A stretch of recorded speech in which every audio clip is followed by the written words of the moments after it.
નમસ્કાર.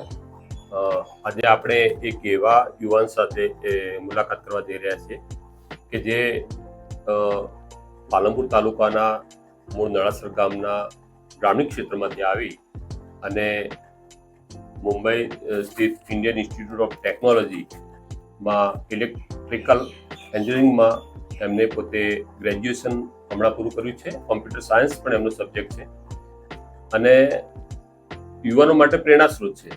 તો આજે વિશેષ એમનું નામ છે જય ચૌધરી, જય ગેમરભાઈ ચૌધરી. તો આજે વિશેષ એમની મુલાકાત ગોઠવી છે અને એમની સાથે આપણે વાર્તાલાપ કરી અને વિશેષ માહિતી એમની જોડેથી આપણે પ્રાપ્ત કરીશું. જય, સ્વાગત છે તમારું આજના મુલાકાતમાં. જય, પ્રશ્ન પહેલો છે કે ગોપાલ નળસરથી પાલનપુર આદર્શ તમે અભ્યાસ કર્યો, પછી વિદ્યા મંદિરમાં અભ્યાસ કર્યો, ત્યારબાદ એલએન અમદાવાદ અને પછી આઈઆઈટી મુંબઈ. તો આ ઉચ્ચ અભ્યાસમાં યાત્રામાં તમારું પ્રેરક પણ કયું હતું? એક વાત પ્રેરકભાઈની વાત કરીએ તો મતલબ એક તો છે પોતાની રીતે આપણે કરે, પોતાની ઈચ્છા હોય ને આપણે કરતા હોઈએ એ પ્રમાણે આપણે કરીએ. એટલે બીજું એક પણ આપણે આસપાસના લોકોને જોઈએ, આસપાસના મતલબ બીજા શું કરે છે એ મોટા બને છે, આપણે બી રીતે આપણે કરી શકીએ છીએ એ પ્રમાણે. એટલે બીજું પ્રેરક મતલબ નાનપણથી જો ભણતો હોય તે મતલબ હોશિયાર હતો, ક્લાસમાં નંબર આવતો ને કે આપણે કંઈક વિશેષ કરવું છે, આપણે બધાથી કંઈક અલગ કરીએ અને એ પ્રમાણે.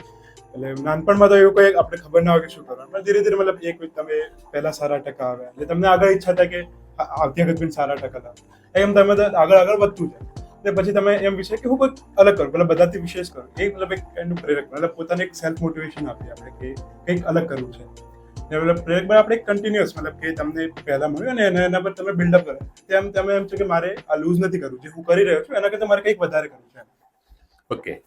બચપણમાં કારકિર્દી અંગે કોઈ લક્ષ્ય નક્કી કરેલું કે કોઈ સ્વપ્ન જોયેલું? દેખો, બચપણની વાત છે. બચપણની વાત હોય તો આપણે એમ બચપણમાં તો ઘણા સપના હોય છે લોકોના કે આપણે નાના હોય એટલે બધાના સપના છે પાયલટ બનવું છે, કે પાયલટ બની પ્લેન ઉડાડવું છે, પછી કંઈક બીજા સપના હોય કે ડોક્ટર બી બનવું છે, એન્જિનિયર બી બનવું છે, એ બી સપના હોય છે. સપના તો એવી હોય છે કે હું કંઈક બીજું કંઈક વિશેષ બનવા, આઈએએસ આઈપીએસ બનવું કે કંઈક એના લગતી કરું. બચપણમાં એવું કંઈ સપનું નહોતું. મતલબ એવા તો ઘણા બધી આપણે ઇન્ફ્લુઅન્સ થઈ જાય, ઇઝીલી થઈ જાય. બાળપણમાં મતલબ મમ્મી કે આમ કરો તો આપણે એમ કરી દઈએ કારણ કે આપણે ઇઝીલી ઇન્ફ્લુઅન્સ થઈ જતા હોય છે. તો નાનપણમાં તો એમ ખાસ વિશેષ સપનું ન હતું, પણ મતલબ એમ કહ્યું કે આઈએએસ આઈપીએસ બનવાનું સપનું હતું એ વખતે, કારણ કે આપણે એ વખતે બધા લોકોને મતલબ જોઈએ કે આઈએએસ આઈપીએસ એ કલેક્ટર જે કરે એમ થાય, એટલે કંઈક પાવર એમ એ રીતના મતલબ બાળપણમાં એવું સપનું હતું. મતલબ આવી એન્જિનિયરિંગ વિશે કે આઈડી છે એ વખતે તો એટલું ખબર નહોતું અને વિચાર્યું બી નહોતું કદાચ. તો પછી જઈને પાછળથી વિચાર્યું એટલે એક બાળપણમાં કંઈક વિશેષ સપનું તો. ઓકે, તો આ ઉચ્ચ કારકિર્દી માટે નિર્ણય ક્યારે કર્યો? ઉચ્ચ કારકિર્દી માટે નિર્ણય મતલબ એ વાત કરવા જઈએ તો લગભગ 9મા ધોરણમાં થોડો એવો આઈડિયા આવ્યો હતો કે હું મતલબ આઈઆઈટી કરું, આઈઆઈટી વિશે ખબર પડી, આઈઆઈટીમાં શું હોય છે એના વિશે ખબર પડી. મતલબ તો બી એટલું ક્લિયર ન હતું, પણ લગભગ મતલબ એક ખાસ ઇન્સિડન્ટ છે. મતલબ અમે મોશન કહીને અહીંયા છે, ખબર મોશન? એની એક એક્ઝામ હતી મોશનની. એટલે એક્ઝામમાં શું હતું કે ખબર છે, જે ફર્સ્ટ પ્રાઇઝ આવે ને એને લેપટોપ મળતું હતું. મેં તો એક્ઝામ આપી એક્ઝામ આપી એટલે પછી એમનો સેમિનાર ટાઈપ થયો. એમને મને ખબર પડી કે આ બધું હોય છે, આઈડિયા અને કોચિંગ એને લગતું હોય છે અને આ ઘણું બધું છે, એનાથી આપણે શું શીખી શકીએ. અને તે વખતે મારા એક ફ્રેન્ડ છે એક હતો, અને એના મમ્મી મળ્યા, એમને બધું બતાવ્યું ડિટેલ્સમાં કહ્યું કે એલએન સારું છે, અહીંયા છે, તમે મૂકી શકો, આગળ તમને મદદ થાય. એટલે પછી ત્યાં ખબર પડી અને પછી આગળ જવાનું વિચાર કે એલએન ને કે આઈઆઈટીમાં જવાનું વિચાર. પછી એ વખતે પછી લેપટોપ બી મળી ગયું હતું, પછી ફર્સ્ટ આવી ગયો હતો. અને મતલબ મેન એ વખતે ખબર પડી કે આપણે આગળ શું કરી શકીએ. મતલબ 9મા ધોરણથી થોડું હતું કે કરવું છે, પણ મતલબ વિશેષ આઈડિયા એ મતલબ મોશનનો જે કાર્યક્રમ થયો એના પછી આવ્યો. અને મારા ફ્રેન્ડના મમ્મી, એમને બી આભાર છે, એમને કંઈક કીધું બધું. અભ્યાસ દરમિયાન તમારા આપણા નિર્ણયો સ્વતંત્ર હતા કે માતા પિતાનો ખાસ આગ્રહ હતો? મતલબ મોસ્ટ ઓફ તો મતલબ એવો નિર્ણય કે મમ્મી પપ્પા મને ફોર્સ કરે એમ તો નતો કે તારે જે કરવું એ પ્રમાણે કર. પણ મતલબ 9મામાં એવું કંઈ નતું. 9મામાં વિચાર જવું છે, પપ્પા કીધું હા જઈ શકે છે એવું કંઈક. મતલબ 9મામાં કંઈ એટલું હતું ને કે હા કરવું છે, એટલું ખાસ ને હતું નહીં. પણ જ્યારે 10મામાં આ કાર્યક્રમ તો જેમને વાત કરી તમને, એના પછી શું થયું, મતલબ થોડું મારે વધારે એમ કે હા જવું છે, કંઈક કરવું છે. તો મતલબ મેં પપ્પાને કીધું પપ્પા જવું છે. એ વખતે તો મમ્મી પપ્પા એમ કહેતા હતા કે અહીંયા બી કરી શકે છે વિદ્યા મંદિરમાં કે બીજી સ્કૂલમાં.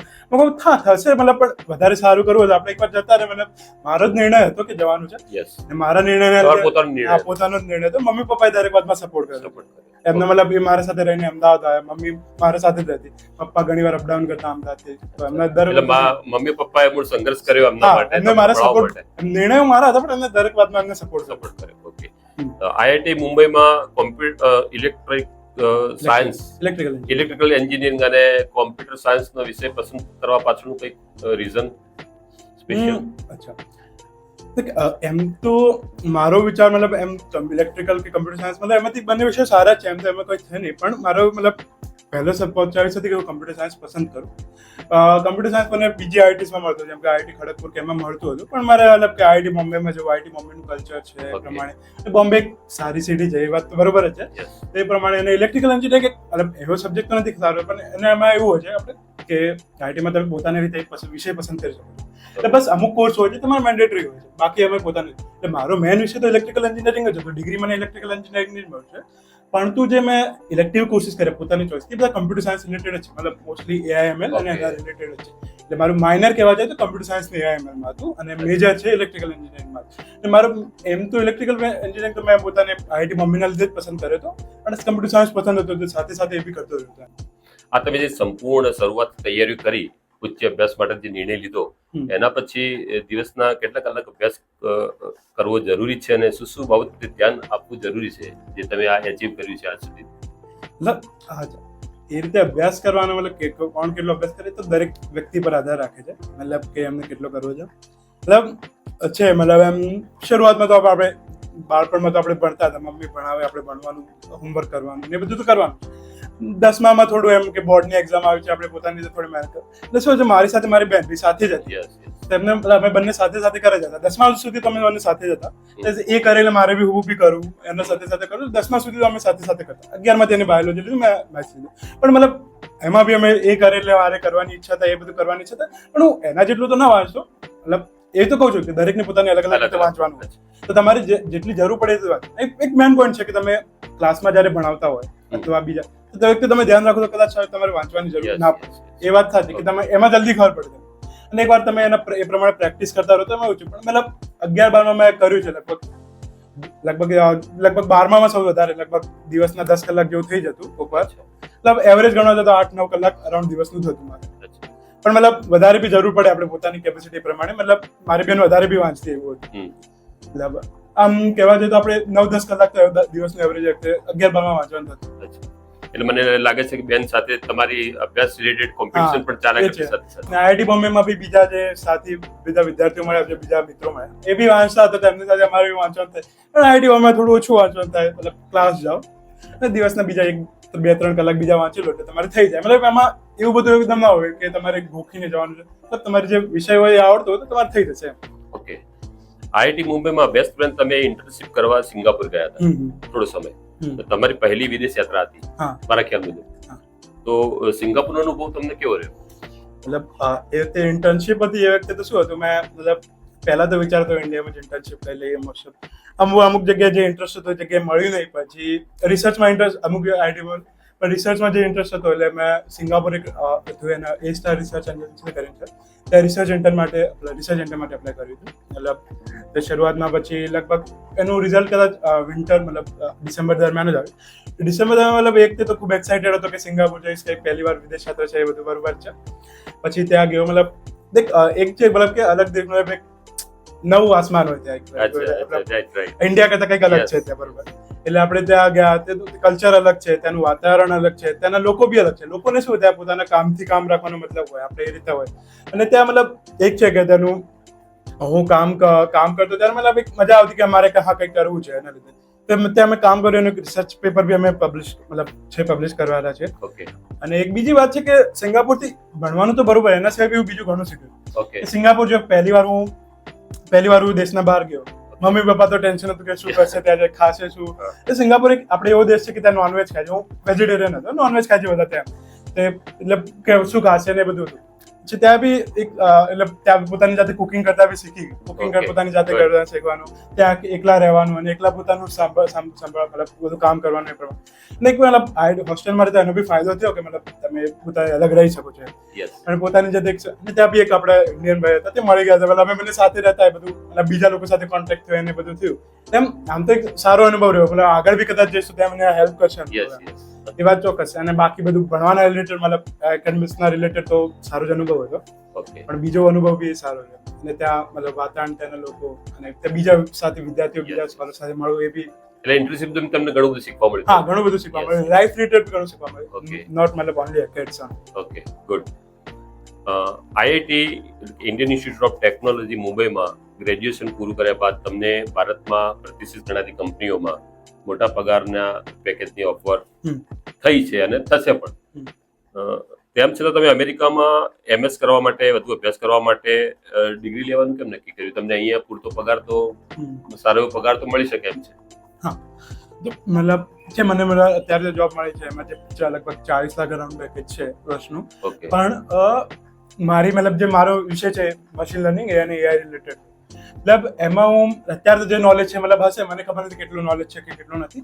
હું મતલબ એને વધારે સ્ટ્રેન્થન કરવા માંગુ છું કે મારે મતલબ એ નોલેજમાં મતલબ માસ્ટર્સની ડિગ્રી એમ છે કે તમે તમારું બેચલર્સનું જે નોલેજ છે એના પર તમે પોતાના એમાં વધારે ડીપ જાઓ અને વધારે શીખો. મતલબ હું મતલબ મારા જે અત્યારે જે છે જે બી નોલેજ છે એને વધારે મતલબ શીખવા માંગુ. અને માસ્ટર્સનો પ્રોગ્રામ મતલબ જેમાં છે અત્યારે જે MSCS મતલબ કમ્પ્યુટર સાયન્સમાં છે માસ્ટર્સનો programme, okay UC San Diego છે કેલિફોર્નિયામાં. અને મતલબ તેનો MSCS નો પ્રોગ્રામ મારો મોસ્ટલી એઆઈમાં રિલેટેડ છે. તો મારો એમ છે કે હું તેમાં વધારે ડીપ જાઉં અને મતલબ તે વધારે તેના રિલેટેડ કામ કરું અને મને વધારે શીખવા મળે. એટલે તે પછી હું જે નોલેજ એ બી મળે કે બીજી જગ્યાએ લગાવી શકું, મતલબ બીજી કંપની મતલબ ત્યાં ઓબ્વિયસલી ત્યાં સારું પેકેજ બી મળશે જ એમ નથી, પણ મારે મતલબ જે પોતાના જે નોલેજ છે ને વધારે ડીપ કરું. મતલબ અત્યારે મને ખબર નથી કે મારે કદાચ ઉપરનું બી નોલેજ હોઈ શકે છે, યસ યસ તો વધારે ડીપ થાય વધારે ફાયદો એમ. Perfect good. એટલે એટલા માટે માસ્ટર્સનું વિચાર્યું. હવે તમારું જે આઈક્યુ લેવલ છે કે અમે જે જોયું છે તમારું જે શૈક્ષણિક કારકિર્દી અત્યાર સુધીની છે ગ્રેજ્યુએશન સુધીની અને શૈક્ષણિક જે ઉપલબ્ધિ છે એ જોતા તમે આઈપીએસ કે આઈએસ પણ બની શક્યા હોત. અને મારી જાણ મુજબ તમારી ક્ષેત્રમાં જવાની ઈચ્છા પણ હતી એક સમયે, તો તમે કેમ એ ક્ષેત્રને છોડી દીધું? મેં કીધું કે બાળપણમાં આપણે સપનું હોય છે કે આઈએએસ આઈપીએસ બને અને કહીએ છે કે ઇઝીલી ઇન્ફ્લુઅન્સ થઈ જાય બીજા લોકોથી. અને હમણાં જ તમે કદાચ એક વિડીયો બતાવી હતી કે એપિફેમી તમે વર્ડ કીધું યસ યસ કે આપણે મતલબ એમ વિચાર્યું કે હા કરવું છે આ કરવું છે, પણ એ તમારું સપનું ના હોય. બસ એ તમે બીજાથી ઇન્ફ્લુઅન્સ થઈને તમે એમ વિચારતા હોય કે હા અને આ કર્યું તો હું બી આ કરું.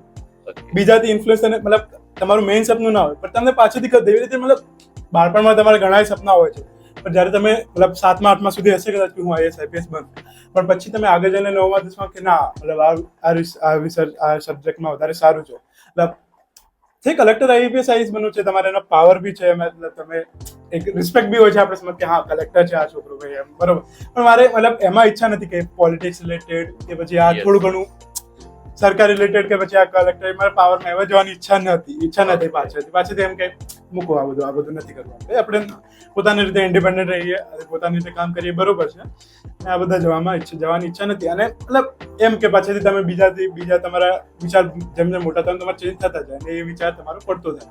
એ વિચાર જે બસ બીજાથી ઇન્ફ્લુઅન્સ થઈને તમારા મનમાં આવ્યો હોય ને બસ તમે એમ બસ કહેતા રહેતા હા મારે આ બનવું છે એમ છે, પણ પાછળથી તમારે જો જ્યારે પોતાનું મગજ પોતાની રીતે વિકસિત થાય અને પછી જે વિચારો લિમિટેશન લાગી છે થોડી. એમાં લિમિટેશન જેવું હા એક લિમિટેશન કે તમે હા કલેક્ટર બની ગયા, હવે તમે હા તમે બની શકો છો એનાથી આગળ કે તમે ગવર્મેન્ટમાં કોઈ ઊંચી પોસ્ટ પર જાઓ બની શકો છો તમે, પણ એક શું છે એક લિમિટ મતલબ એક છે કે તમે આનાથી ઉપર નહીં થયો તો તમે એવું બી કરી શકો છો કે આપણે પહેલા આ કરીએ અને પછીથી આ ગવર્મેન્ટમાં કામ કરી શકીએ છીએ, પાછળ ઇઝીલી રિલેક્સ લાઈફ ગવર્મેન્ટ જીવી શકે છે. ઘણા હોય છે કે કરતા આપણે પ્રણવ મિસ્ત્રી હતો આપણે અત્યારે ખબર છે ગવર્મેન્ટમાં હોમ મિનિસ્ટરમાં અત્યારે છે સાયબર સિક્યુરિટી એક્સપર્ટ તરીકે. તો પોતાને પહેલા તો એને કામ જ કર્યું કારણ કે હવે ઇઝી લાઈફ જીવી હોય તો બસ ત્યાં આવી જવાનું છે. તો પહેલા આપણે કંઈક નવું કરવું હોય તો મતલબ કલેક્ટર એક લિમિટ છે, આપણે કંઈક નવું કરવું છે, આગળ શીખતા રહેવું છે. તો શીખતા રહેવું હોય તો મતલબ આ ફિલ્ડ એન્જિનિયરિંગની ફિલ્ડમાં મતલબ એવું નથી કે લિમિટ થઈ ગઈ કે હા બસ હવે નહીં કરશે. Sky is the limit. અને મતલબ ભણવાનું તો કદી પૂરું થતું જ નથી. તો વાત સાચી છે. ગુડ. આજના સ્પર્ધાત્મક યુગમાં અભ્યાસ કરેલા યુવાનોને કોઈ સંદેશ આપવો હોય તો એ સંદેશ શું હશે તમારો? આજના જે મતલબ સ્પર્ધાત્મક યુગ તો છે કારણ કે લોકો કોમ્પિટિશન છે, લોકો બી વધી રહ્યા છે, મતલબ દરેક વ્યક્તિને કંઈક નું કંઈક તો કરવું છે. એ નથી કે દરેક વ્યક્તિ કોઈ બેસી રહ્યો તો નથી માંગતા એમને કે હું બસ બેસી જ રહીશ બીજું એમ તો કોઈને એવું હોય જ નહીં. બસ એ તો બધા કહે કે આ બેસી રહે છે, પણ એને મનમાં તો હશે જ કે મારે કંઈક કરવું છે. તો એક તો એ છે કે તમે જે કરવા માંગો છો એના પર સતત મહેનત કરતા રહો. મતલબ એમ નહીં કે વિચારીને બેસો, મનમાં વિચારવાથી કંઈ થવાનું નથી. આપણે એ વાત તો સાચી. મતલબ તમે જે એના રિલેટેડ જે કામ કરતા રહો, જે થોડું ઘણું શરૂઆત કરો, પછી ધીરે ધીરે વધતું રહેશે, એવું થતો. મતલબ શરૂઆતમાં મતલબ તમને એક મોટિવેશન મળશે કે હા હું આટલું કરું તો આટલું વધારે કરું એમ, એ પ્રમાણે. અને એક બીજું છે કે મતલબ તમે એવું નથી કે હું આટલા બધા કલાક વાંચી લઉં, 10-12 કલાક વાંચી લઉં, દિવસના 15 કલાક વાંચી લઉં. 15 કલાક વાંચવાથી નહીં, પણ 15 કલાક તમે 8 કલાક ઇફેક્ટિવ રીતે વાંચો. મતલબ 8 કલાક ઇફેક્ટિવ રીતે જે બી કામ કરો છો કરો. મતલબ હું કહું છું, મતલબ કોઈ બી કામ કરતા હોય, માની લો ખેતી કરે છે તો બી તમે ઇફેક્ટિવ રીતે કરો. કેમ નહીં કે તમારું અડધું મગજ ત્યાં બીજે છે, અડધું મગજ બીજે. એટલે તમે કંઈક બીજું વાંચતા હોય તો બી તમારે એક જ જગ્યાએ વાંચો. મતલબ એ 8 કલાક તમારા પિતા 15 કલાક વધારે સારા જે કરો એ સર્વશ્રેષ્ઠ કરો. શ્રેષ્ઠ કરો. અને મતલબ બીજી વાત પર એમ નહીં કે ભટકી જવાનું. મને આજે સોશિયલ મીડિયા પર તો થાય છે કે હા ફોન જોઈ લીધો, થોડી વાર વાંચી લીધું, આટલું અડધો કલાક વાંચું, ચલો 15 મિનિટ ફોન જોઈ લો, 15 મિનિટ કદાચ અડધો કલાક પાછો ખીચાઈ જશે. ઓકે, મતલબ તમે એક જગ્યાએ ફોકસ રહો. એ મેન પોઈન્ટ છે. અને મતલબ છે થોડું ઘણું ડિસ્ટ્રેક્શન થાય, પણ મતલબ થોડું કંટ્રોલ કરવાનું. ડિસ્ટ્રેક્શન તો મને બી થાય છે, એવું નથી કે નથી હોતું. મતલબ એકદમ આઈ એમ નોટ પરફેક્ટ તો કોઈ જ નથી. ડિસ્ટ્રેક્શન તો થવાનું જ છે, પણ આપણે થોડું કંટ્રોલ હોવું જોઈએ, સેલ્ફ કંટ્રોલ, કે હા બસ આનાથી વધારે નહીં કરું. અને મારે મતલબ આ કર્યું તો આટલું વાંચવું પડશે ને આટલું મારે ઇફેક્ટિવ રીતે વાંચવું પડશે. એમ નહીં કે આગળ પાછળ ફરતા રહે અને મગજ બીજી જગ્યાએ છે તમે વાંચો. હું મતલબ અહીંયા બેઠો છું અને મારું મગજ ક્યાંય બીજે ફરે છે, એવું ના ચાલે. તમે ગ્રામીણ ક્ષેત્રમાં રહેલા છો, ગ્રામીણ સમાજ જીવનનો પણ અનુભવ છે, અને હવે ઊંચું ઉડાન ભરવા માટે બેસિક લેવલે પણ જઈ રહ્યા છો, તો આ બધું તમે બેલેન્સિંગ કરી શકશો ભવિષ્યમાં? બેલેન્સિંગ ની વાત દેખો, મતલબ પહેલા તો તમને ખબર, પહેલા તો ભાગળ સ્કૂલ છે અમારા ગામની નજીક, ત્યાં ગયા હતા. લગભગ 1 મહિના માટે જ ગયો હતો. અત્યારે શું કે સ્કૂલમાં જવું જ નથી મારે બંને. એટલે શું અમે રોતા હતા, પપ્પાએ પાછા લાવી દીધા. 1 વર્ષ બેસાડી રાખ્યા કે નથી કઈ મોકલવા જ નથી. પછી ત્યાંથી વળી જઈને કે ચલો પાલનપુર જઈને પાલનપુર સ્કૂલમાં મૂક્યો. પાલનપુર સ્કૂલમાં આવ્યા, મતલબ ત્યાંથી થોડું અપગ્રેડ થયું. પાલનપુર સ્કૂલમાં હતા, આદર્શમાં ભણ્યા. આદર્શ 9-10 વિદ્યા મંદિરમાં ગયો, ત્યાં થોડું અલગ હતું. મતલબ આદર્શ થોડું અલગ હતું. 9-10 થી હવે 10માં આવ્યો. એક તો 9માં તો વિચાર્યું બી નતું કે અમદાવાદ જઈશ. 10માં આવ્યું અમદાવાદ જવું છે, તો થોડું આગુ પાછું હતું. પછી ત્યાં અમદાવાદ બી ગયા, અમદાવાદમાં ભણ્યા 2 વર્ષ. હવે અમદાવાદમાં ભણ્યા. અમદાવાદ કરતે પછી 4 વર્ષ મુંબઈ ગયા, તો એનાથી આગળ ગયા. કદાચ 2 વર્ષ આગળ યુએસમાં જતો, એનાથી આગળ. તો મતલબ એક શું છે, એમ નથી કે તરત એમ ચેન્જ આવે છે. નળાસરથી પાલનપુરથી તો અમદાવાદ. એટલે તમે એમ નથી કે એટલે તમે એમાં સતત ટ્રેન થતા રહો છો. એમ કે તમે એક વાતાવરણથી બીજા વાતાવરણમાં આવો તો એવું મતલબ કે કમ્પ્લીટલી ચેન્જ થઈ ગયું છે મારા માટે. કે તમે નળાસરમાંથી ડાયરેક્ટ ઉઠીને જતા રહો યુએસ. મતલબ તમે નળાસરમાંથી કોઈ બી મતલબ માણસને મોકલો તો યુએસ જતા રહો, ના ફાવે. ઘણા આપણે જોઈએ કે લોકો પાછા આવે છે, નથી ફાવતું. અને એક બીજી વાત છે પીછે કે તમને એક મન બનાવવું પડે, ગમશે, ફાવશે, ભાવશે, બધું થાય. મારે ઘરથી ગમે ત્યાં ફોન આવે, ખાવાનું શું ખાધું, મેં જે હતું એ ખાઈ લીધું. મતલબ કહેવાનો પોઈન્ટ નથી, આપણે જે હતું ખાવાનું છે. મતલબ ખાલી ફોકટ ને એમને ટેન્શન આપવું કે બીજું કઈ કરવું. ઘણી વાર એવું બી હોય કે હું ના ખાતો હોય તો હા ખાઈ લીધું છે. અને મતલબ હોસ્ટેલમાં પૂછે કે ફાવે છે કે નહીં, તો હોસ્ટેલમાં બી ફ્રેન્ડ મળી જાય અને બીજા હોય તો તમને ફાવતું રહે. એમ તમને મતલબ થોડા ટાઈમ પછી તમને એવું ફાવતું રહે. 10માં પછી એવું તમારી ઇમોશનલ એટેચમેન્ટ થોડા ઓછા કરવા પડે. હા, ઇમોશનલ એટેચમેન્ટ ઓછા કરવા પડે, એ વાત સાચી છે. અને તમે મતલબ એક સતત ચેન્જ થતું એન્વાયરમેન્ટ છે. અત્યારે અહીંયા બી લોકો પહેલા કરતા ચેન્જ થઈ ગયું છે. તમે ટ્રેન થતા રહો અને તમને બધું ફાવી જાય થોડા ટાઈમમાં. સરસ. તો મન હોય તો માળવી જવાય એનું ઉત્તમ ઉદાહરણ જય ચૌધરી છે. આપણે કે નળાસર જેવું નાનું ગામ કે કદાચ 1500 થી વધુ વસ્તી ત્યાં નહીં હોય, અને એવા બેકગ્રાઉન્ડમાં ઉછરેલો વ્યક્તિ કે યુવાન માત્ર 21 વર્ષની ઉંમરે આઈઆઈટી ઇન્ડિયન ઇન્સ્ટિટ્યૂટ ઓફ ટેકનોલોજીમાં ગ્રેજ્યુએશન કરે છે.